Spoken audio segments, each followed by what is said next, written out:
bonjour à toutes et à tous. Oui, donc, je vais vous parler du CO2. Alors, le titre reflète un peu l'historique, le CO2 de son utilisation à son stockage géologique. Alors, j'ai mis quelques termes et abréviations que vous pourrez, je ne vais pas les balayer, mais vous pourrez vous y référer. Normalement, toutes mes abréviations sont dedans. Alors aujourd'hui, ce qui existe, c'est surtout l'utilisation du CO2. Voilà. Le CO2 est un produit chimique, un gaz utilisé essentiellement dans l'industrie, mais en particulier plus proche de vous dans l'agroalimentaire, les extincteurs par exemple, j'y reviendrai. Donc le CO2 aujourd'hui, c'est 80 millions de tonnes par an sur un marché, c'est-à-dire qui est échangé entre deux acteurs, c'est-à-dire qu'il est conditionné, je ne vais pas dire produit quelque part, et il est transporté à un endroit où il est utilisé. Ça, c'est 80 millions de tonnes par an. Et il y a 100 à 200 millions de tonnes par an qui sont produits à un endroit et utilisés au même endroit, dans la même usine. C'est pour ça que j'ai deux lignes différentes. Donc vous voyez qu'au total, on tourne à un ordre de grandeur de 300 millions de tonnes par an au niveau mondial, avec des émissions des activités humaines qui sont de l'ordre de 40 milliards de tonnes. On est sur à peu près 1% du CO2 qui est émis par les activités humaines, qui est aujourd'hui utilisé comme un produit chimique dans diverses applications. Donc dans le CO2 qui est autoproduit, la deuxième ligne, c'est essentiellement utilisé dans la fabrication de produits chimiques qui sont le carbonate, des carbonates qu'on peut trouver, bon, là il y a plein d'applications, je ne vais pas les faire, et il y a l'urée qui est très connu aussi, qui est un engrais. Donc un engrais de base, c'est l'ammoniac, et les usines d'ammoniac émettent du CO2. Elles prennent une partie de ce CO2 et en font de l'urée avec l'ammoniac. C'est une forme dérivée de l'ammoniac qui est utilisée comme engrais aussi, vous devez le connaître pour certains. Donc la ligne du haut, donc vous voyez qu'il y a un camembert qui dit un peu comment elle est répartie. Donc il y a un petit quart en haut qui est de toutes les couleurs, qui est diverses applications que je vais détailler. Et il y a un gros 3/4 de tiers qui est la récupération assistée d'hydrocarbures qui a été mis au point essentiellement aux USA dans les années 70 et qui constitue l'essentiel de l'utilisation et qui, elle, est très liée au sous-sol. Donc c'est peut-être un peu la base historique du stockage géologique du CO2 qu'on peut avoir dans cette partie bleu ciel. Donc je vais d'abord vous donner la partie multicolore, c'est des choses qui sont assez proches de nous. Donc ça, c'est les diverses applications du CO2 qui est, comme je vous l'ai dit, en général, conditionné à un endroit, transporté, utilisé par un autre acteur. Donc on l'utilise dans des serres, vous voyez en haut à gauche. Alors la moitié, c'est peut-être l'agriculture et l'agroalimentaire, donc c'est les boissons gazeuses, c'est le dopage de la croissance des végétaux dans les serres. C'est un vecteur de froid. Le CO2 était un des premiers fluides frigorifiques à une époque, et il est en train de le revenir pas mal, pour pas mal de raisons. Mais on peut l'utiliser aussi directement en réfrigérant. Le CO2 lui-même, quand on fait de la glace de CO2, on est très froid, on est environ à moins 80 degrés, et donc on utilise vraiment la glace de CO2 ou ses dérivés CO2 liquide comme un agent direct de refroidissement envers les produits. Bon, soit on surgèle et on refroidit, soit on fait du transport froid. Voilà. Après, à droite, vous avez des applications industrielles qui ne sont pas alimentaires. Voilà, par exemple, traitement des eaux, soudage, divers petits usages de la chimie aussi, par exemple, tout ce qui est paracétamol, aspirine, il y a du CO2 qui rentre dans le procédé. Voilà un peu le panneau. Donc ça, c'était vraiment le quart qui est en haut. Ça, c'est les gros 3/4 de tiers bleu, c'est la récupération assistée d'hydrocarbures. Donc c'est une chose que, comme j'ai dit, les Américains ont mis au point quand leurs gisements d'hydrocarbures ont commencé à s'épuiser dans les années 70. Donc en fait, ce que vous voyez, c'est qu'il y a du CO2 qui arrive. En général, c'est d'assez grosses quantités. Donc là, on a des pipelines de CO2 qui arrivent, qui sont injectés donc, dans un puits d'injection, CO2 Injection Well, que vous voyez à gauche. Le CO2 va pousser le pétrole brut jusqu'au puits d'extraction que vous voyez à droite. Le CO2 et le pétrole sont séparés, donc le CO2 est recyclé et retourne dans le gisement en bas pour repousser à nouveau du pétrole, et le pétrole, lui, suit son circuit vers la raffinerie et les utilisateurs. Donc ça, c'est... Donc maintenant, industriellement, c'est deux choses qui existent. Donc l'activité, donc, qui est plutôt le petit quart multicolore en haut, là où on transporte du CO2, ça ressemble un peu à ça. Ça, c'est un peu la carte des sites de production de CO2. Alors, c'est ceux d'Air Liquide sur le continent européen. Après, on a un peu la même chose sur les deux autres continents.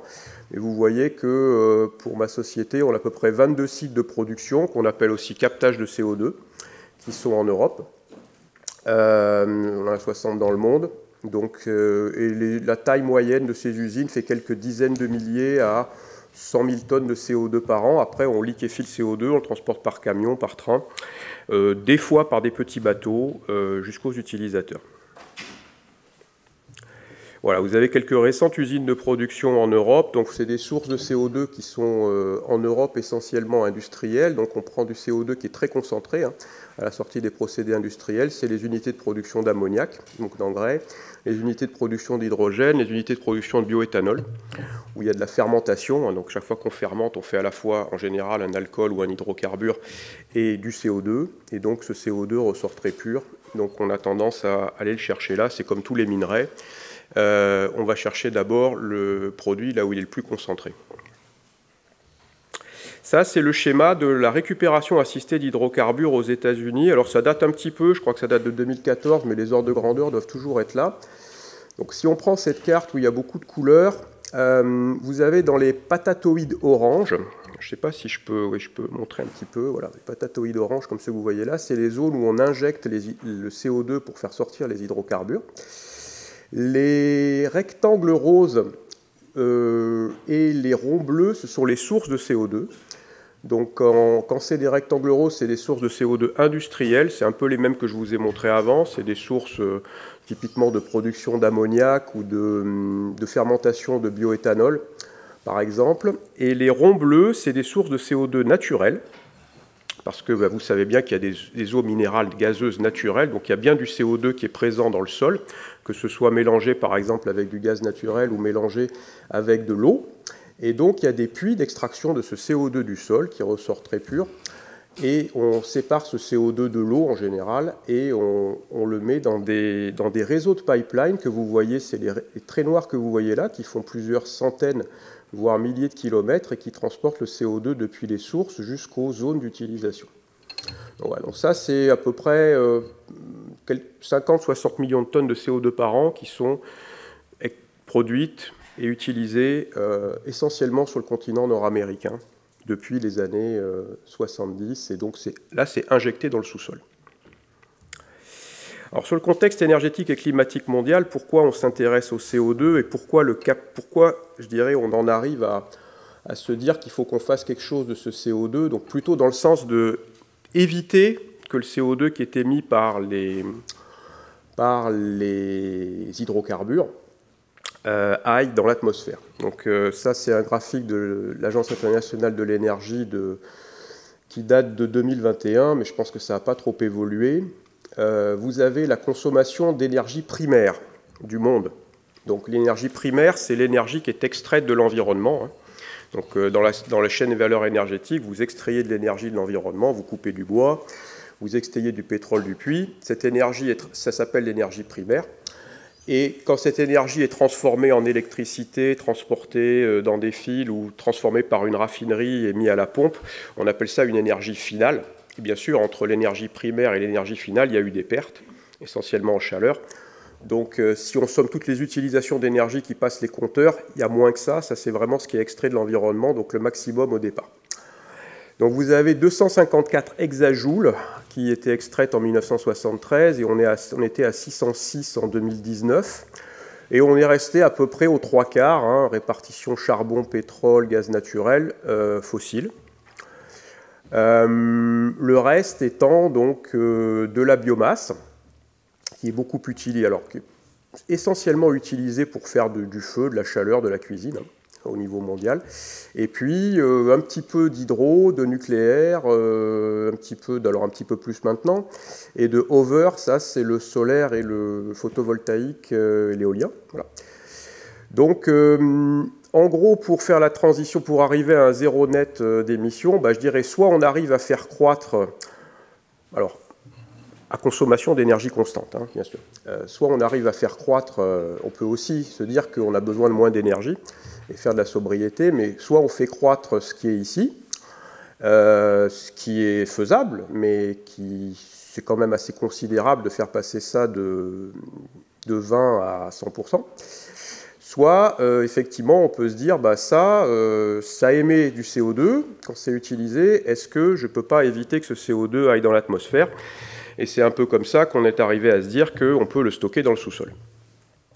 Et donc c'est ça un peu l'équation.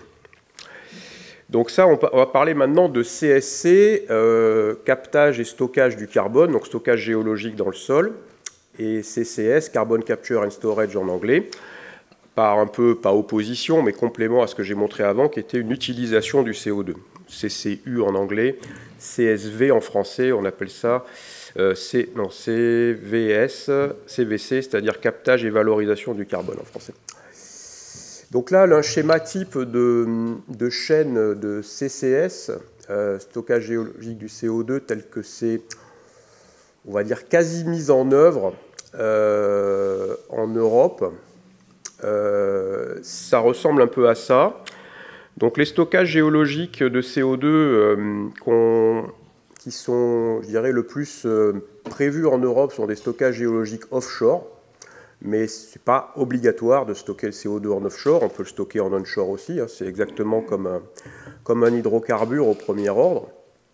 Donc on stocke ici, on enfouit le CO2 entre 1000 et 4000 mètres de profondeur. Donc il est arrivé depuis la côte, soit par pipeline. Donc ça, c'est un peu la configuration qu'on a à Rotterdam. Donc les émetteurs de CO2 sont en général des gros émetteurs industriels ou des grosses centrales thermiques, hein, type centrale à charbon, sur lequel donc, on va venir séparer ce CO2 des autres composants qu'il y a dans les fumées. Une fois que ce CO2 est pur, on le met dans des pipelines qui vont jusqu'au port, et après du port, donc soit on a un pipeline qui va jusqu'au stockage, configuration Rotterdam, soit il n'y a pas de pipeline donc, qui va jusqu'au stockage, donc vous oubliez ça. On va liquéfier le CO2, un peu comme on liquéfie le gaz naturel. On va le charger sur des bateaux. Ces bateaux vont transporter le CO2 jusqu'à un port, le décharger, et là, ce port-là a un pipeline qui va jusqu'à un stockage offshore et on stocke. Voilà. Donc c'est ça un peu les chaînes qui sont envisagées. Donc la première de ce type est construite et en cours de mise en route en Norvège.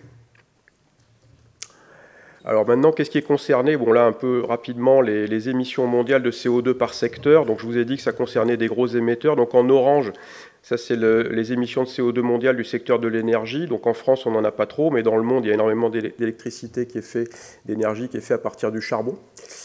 Vous avez toute l'industrie qui est là.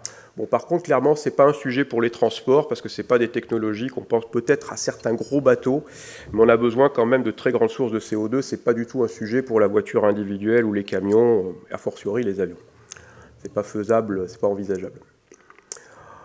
Alors, si on va un petit peu dans la production d'électricité, donc la part de camembert orange qui est là, si on la détaille aujourd'hui, il y a à peu près 38% d'électricité mondiale qui est faite avec du charbon et 23% avec du gaz, un petit peu encore avec du pétrole. Donc c'est essentiellement le charbon-gaz qui sont des candidats potentiels à cette technologie. Et donc ici vous avez les projets de... Alors c'est à la fois des projets de stockage du CO2 où on enfouit le CO2 dans le sol et on fait du pur stockage, et des projets où on injecte le CO2 dans le sol pour faire ce que je vous ai montré avant, de la récupération assistée d'hydrocarbures. Voilà. Donc c'est ce que j'ai résumé avec des projets où c'est quelque part là où on met du CO2 dans le sous-sol. Voilà. Donc en rouge, vous avez les projets qui sont en opération. Donc sans surprise, vous voyez que c'est essentiellement ce que je vous ai montré, c'est-à-dire ce qui est en opération pour essentiellement, je crois qu'il y a peut-être un ou deux projets où c'est du stockage pur, mais c'est essentiellement de la récupération assistée d'hydrocarbures. Au Brésil, en Arabie Saoudite et en Chine, les ronds rouges, c'est aussi de la récupération assistée d'hydrocarbures, à ma connaissance. Je vous donne ici une source qui est le Global CCS Institute. Là, moi je suis de 2018. Ça a certainement un peu évolué depuis, mais vous pouvez avoir des détails et de l'actualisation sur ce site. Et en rouge, donc en Europe, vous avez deux ronds. Donc Snøhvit et Sleipner qui sont en Norvège et qui sont c'est des stockages de CO2 là, sans récupération assistée d'hydrocarbures que les Norvégiens opèrent depuis déjà quelques dizaines d'années.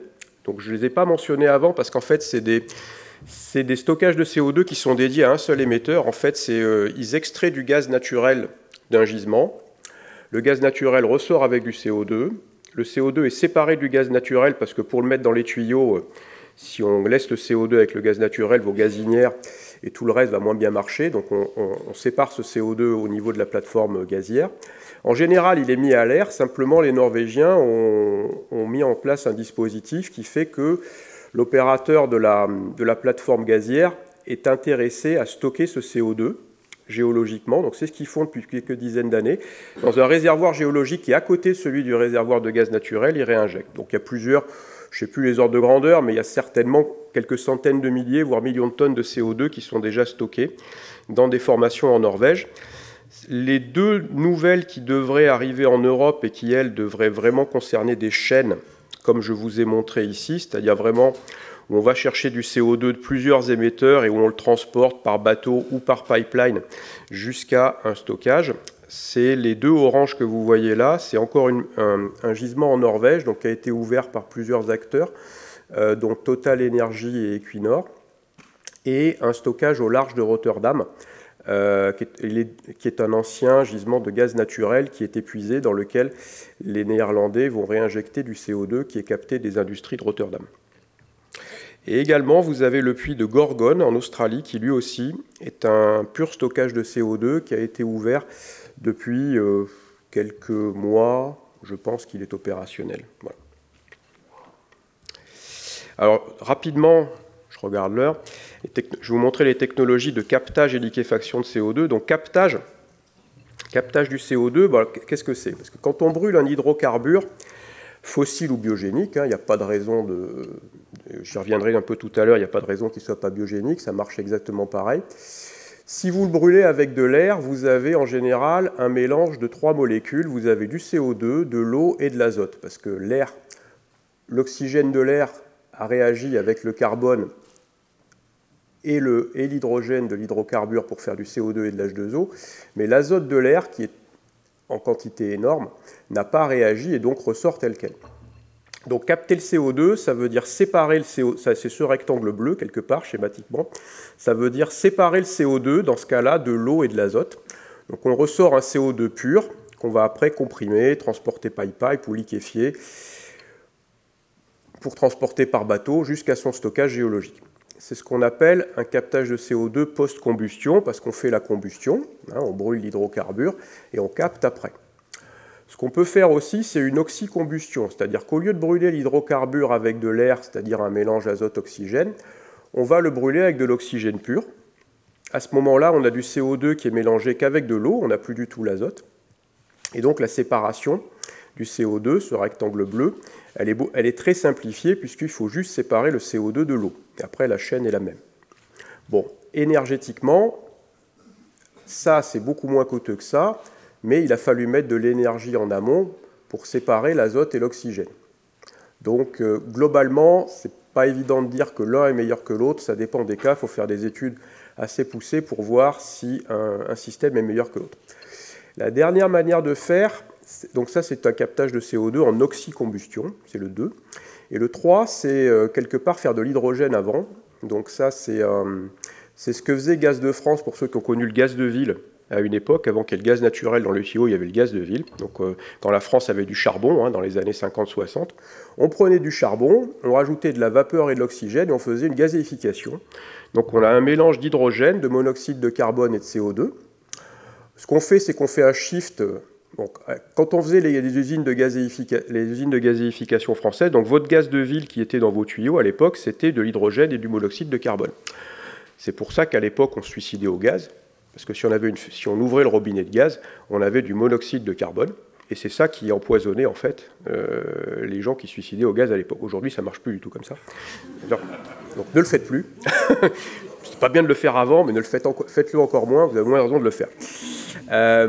Donc ce qu'on fait quand on veut faire un captage du CO2, c'est qu'on a une petite réaction chimique pour retransformer le CO, le monoxyde de carbone, en hydrogène et en CO2. Et le rectangle bleu revient à séparer l'hydrogène du CO2. Le CO2 suit son petit chemin. Et c'est l'hydrogène qui devient un combustible. Donc en fait, il est brûlé après. C'est exactement comme n'importe quel autre combustible. On le brûle avec soit de l'air, soit de l'oxygène pur. Et il fait de la chaleur.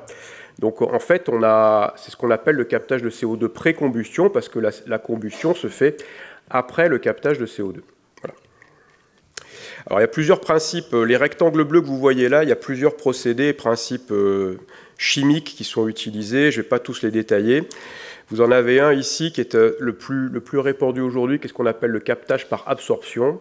Donc en fait, vous mettez un solvant, vous envoyez votre mélange qui est du CO2, de l'azote, il reste un petit peu d'oxygène. L'eau, en général, on l'a enlevé avant, c'est très simple. Donc en gros, ce qu'il faut séparer, c'est surtout le CO2 de l'azote. L'oxygène, il y en a un petit peu, mais ce n'est pas très embêtant. Donc vous mettez ça dans une colonne, en fait, vous envoyez un solvant dedans, hein, exactement comme vous dissolvez du sucre dans de l'eau. Le CO2 va se dissoudre dans le solvant. Donc le solvant va embarquer le CO2 dans un autre récipient. Et ce solvant-là, on va le chauffer. Donc en le chauffant, là, on va faire ressortir le CO2. Il n'y a que le CO2 qui sort. Et à ce moment-là, il ressort très pur et on va pouvoir l'envoyer dans toute la chaîne derrière. Je vous ai mis un peu les... Ça consomme de l'énergie. Hein, tout ça, ça consomme de l'énergie, de la chaleur, de l'électricité. Globalement, le truc est fait pour qu'on consomme, pour qu'avec l'énergie qui est là, on soit quand même nettement positif si on va enfouir ce CO2. Voilà. Je vais la faire simple. Après, si vous avez des questions plus précises, je pourrais venir sur les ordres de grandeur. Mais il faut être vigilant. Ce n'est pas si simple que ça. Ça peut être quand même entre 5 et 30% du CO2 qui est émis par l'énergie nécessaire qu'il faut pour le capter par rapport au CO2 qu'on capte. Donc il faut être vigilant, mais globalement, on sait faire des captages de CO2 très positifs en émission de CO2 net. Voilà. Un autre principe, c'est la liquéfaction. Donc ça, c'est comme la liquéfaction, c'est la distillation en fait. Hein. C'est comme on distille pour produire du rhum ou de l'azote. On va chauffer. Simplement, ça se passe à température négative. On va avoir une colonne à distiller. Donc habituellement, sur la distillation la plus connue, vous avez l'alcool qui sort en haut de l'alambic et vous avez l'eau qui sort en bas de l'alambic. Là, vous avez l'oxygène et l'azote qui sortent en haut de l'alambic et le CO2 qui sort en bas. Voilà. Et ça consomme que de l'électricité parce que ça se passe à basse température. Donc en gros, il faut un système frigorifique et un frigo, ça consomme de l'électricité. Voilà, les autres, je ne vais pas vous les détailler. Donc une fois qu'on l'a capté, on va le transporter. Alors aujourd'hui, pour le transporter, je dirais ce qui est les utilisations classiques, donc plutôt des petits volumes, on va utiliser des citernes. Hein, on va le transporter sous forme liquide, souvent. Donc c'est un peu des citernes que vous voyez sur la route. Extérieurement, c'est un peu comme le pétrole, ou les citernes de propane ou de gaz naturel. Quand il y en a un petit peu en France maintenant. Il n'y a pas que des gaz naturels dans les tuyaux. Donc ça, c'est typiquement ce qui se met sur des camions ou des iso-containers qu'on peut mettre sur du multimodal. Vous avez des wagons, on fait du transport par train. Vous avez du transport par petit bateau, donc on est plutôt à 1000 ou 2000 tonnes de CO2 dans un bateau. Et après, si on a des volumes et pas trop de distance, on fait du transport par pipeline local, un peu comme il y a des tuyaux de gaz naturel. Hein. Il y a des tuyaux de CO2 dans certains endroits. En France, en Europe, pardon, il y en a des très gros aux États-Unis, que je vous ai montré, là parce qu'on est sur une taille un peu plus grande. Pour le stockage géologique du CO2, donc en gros, l'échelle, c'est un peu un x10 par rapport à ce qu'on fait aujourd'hui en transport. Donc on est obligé de prévoir des transports un peu plus gros. Donc là, on est forcément soit sur du bateau, avec des bateaux, donc ceux qui sont construits pour le premier stockage en Norvège, en Europe, vont faire à peu près dans les 8000 tonnes de CO2. Vous avez à peu près les tailles ici, les durées de voyage, les quantités qu'on peut transporter par un bateau par an. Et quand on est sur et sinon, on peut transporter le CO2 par des pipelines longue distance, un peu comme je vous ai montré aux États-Unis. Donc, aux États-Unis, ils font essentiellement de la récupération assistée d'hydrocarbures, mais on peut utiliser également des pipelines pour faire du stockage pur. Avec des pipelines, on peut transporter du CO2 de l'ordre de plusieurs millions de tonnes de CO2 par an. Alors, le stockage géologique, je ne suis pas un grand spécialiste du stockage. Je peux essayer de répondre à quelques questions. C'est pour ça que je ne vais pas m'étaler beaucoup dessus. Mais en gros, voilà, c'est ce que je vous ai dit. Les principales formations géologiques qui sont étudiées aujourd'hui, c'est les aquifères salins et les réservoirs d'hydrocarbures épuisés, dans lesquels on injecte déjà du CO2. Les profondeurs typiques, je l'ai déjà dit, entre 1000 et 4000 mètres. Les capacités d'injection typiques, c'est 1 à 5 millions de tonnes de CO2 par an et par puits. Voilà, c'est à peu près ça. Un forage, c'est ça, en gros. Après, on peut faire plusieurs forages et multiplier un peu les capacités d'injection. Alors, après, je vais venir sur plus le sujet de la conférence. Et maintenant, ce que je vous ai montré, c'était plutôt éviter d'envoyer dans l'atmosphère des émissions de CO2, mais la même technologie, le même type de technologie peut être appliqué pour extraire du CO2 de l'atmosphère. Donc là, on est plutôt sur des termes qui sont l'extraction du dioxyde de carbone de l'atmosphère, ou en anglais, carbon dioxide removal. Donc l'extraction du CO2 de l'atmosphère, bon, ça je pense que vous en avez déjà vu ce matin, ça peut se faire par des procédés naturels ou artificiels. Vous avez les puits naturels, que sont les végétaux, essentiellement, et les sols. Vous avez la minéralisation, donc on peut utiliser effectivement la propriété de certaines roches type olivine ou basalte à réagir avec le CO2 ou l'océan. Et il y en a deux qui sont des dérivés de ce que j'ai montré, qui sont le bioénergie CCS et qui sont le DAX, c'est-à-dire le Direct Air Capture CCS, où on va directement prendre le CO2 de l'air pour l'enfouir. Donc je vais détailler ces deux-là. Là, vous avez un slide un peu chargé, je vais m'arrêter un peu dessus. Donc vous avez ce que je vous ai montré avant, c'est plutôt... Alors, ce qu'on fait habituellement, c'est ça. On extrait un hydrocarbure du sol, donc plus 1 kg de CO2, qu'on va, par la combustion d'hydrocarbures, émettre à l'atmosphère. Ce que je vous ai montré avant, qui est plutôt ce qu'on va appeler le Carbon Capture and Storage, CCS fossile, c'est on va capter une grande partie du CO2, en général 90 voire 95, certaines sources on arrive à 99%, mais là on a pris un captage de CO2 qui capte 90%, donc sur 1 on continue à émettre 0,1, et le reste on va le stocker dans une formation géologique. Le carbon dioxide removal, là l'idée il est de dire on va vraiment prendre du CO2 de l'atmosphère et l'enfouir. Alors c'est plus un complément, ce n'est pas une substitution au précédent. Et là, ce que je vous mets, c'est ce qui concerne le bilan matière du CO2 uniquement. Bien sûr, ce qu'il faut rajouter dans le système, c'est les émissions de CO2 pour les procédés qui servent à faire tout ça. Donc la construction des pipelines, la construction des usines, l'énergie qu'il faut pour faire tout ça, ça émet potentiellement du CO2, donc il faut le compter dans le bilan, pas compter ici. Là, vous n'avez pas les chiffres. Ce que je vous ai dit, ça peut être de l'ordre de 5 à 30%, si on ne fait pas gaffe. À 30%, on ne le fait pas parce qu'en général, ce n'est pas rentable, ça ne vaut pas le coup. Mais on essaye plutôt d'arriver entre 2 et 5%, 10 maximum, du CO2 qu'on stocke, qu'on réémet avec les systèmes artificiels, les procédés qui servent à faire l'opération. Donc sur ces deux technologies, ce que je peux dire sur le bioénergie CCS, c'est quelque part, c'est je brûle, au lieu de brûler, au lieu d'extraire un hydrocarbure du sol, je vais brûler de la biomasse. Je vais capter 90% du CO2 issu de la biomasse et je vais le stocker. Donc quelque part, cette biomasse a bien pris du CO2 de l'air avant et je l'ai remis dans le sous-sol. Donc ça, c'est le bioénergie, c'est le bioénergie CCS. Donc on est exactement sur le même type de technologie que ce que je vous ai montré sur le CCS à base de CO2 fossile. La seule chose qui change, c'est qu'au lieu de mettre un hydrocarbure fossile dans votre procédé qui génère le CO2, vous mettez de la biomasse. Au premier ordre, c'est pareil. Quelques petites différences, mais on ne va pas les détailler aujourd'hui. Et la deuxième, c'est le captage direct du CO2 de l'air.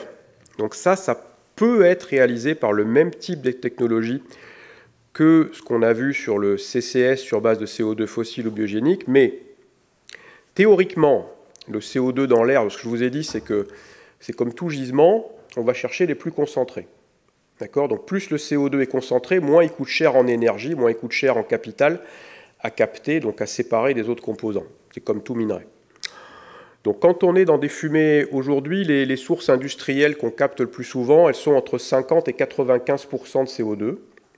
Je parle en mol, je parle en molécules, pas en masse. Le CCS, on envisage de descendre jusqu'à 10 à 15% de CO2 dans les fumées pour le faire.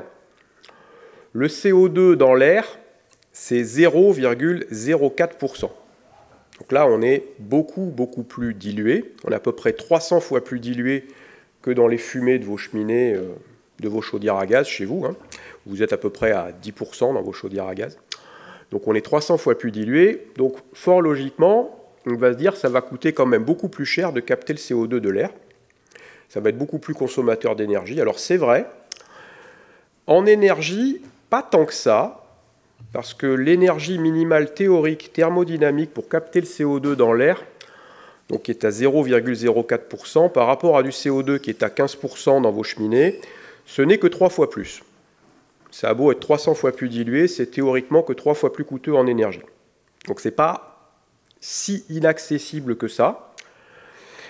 Par contre, il est 300 fois plus dilué. Donc, pour traiter la même quantité de CO2, vous êtes obligé de traiter 300 fois plus de volume de gaz. Voilà. Je prends une cheminée, je dois avoir une usine qui va traiter 1. Je prends de l'air, pour avoir la même quantité de CO2, je dois faire une usine qui doit traiter 300, donc qui est 300 fois plus grosse, qui va coûter beaucoup plus cher. C'est ça les différences fondamentales qu'on peut avoir sur ces deux procédés. Et je pense que j'ai terminé. Donc si vous avez des questions, et nous sommes à l'heure. Voilà. Merci beaucoup de votre attention.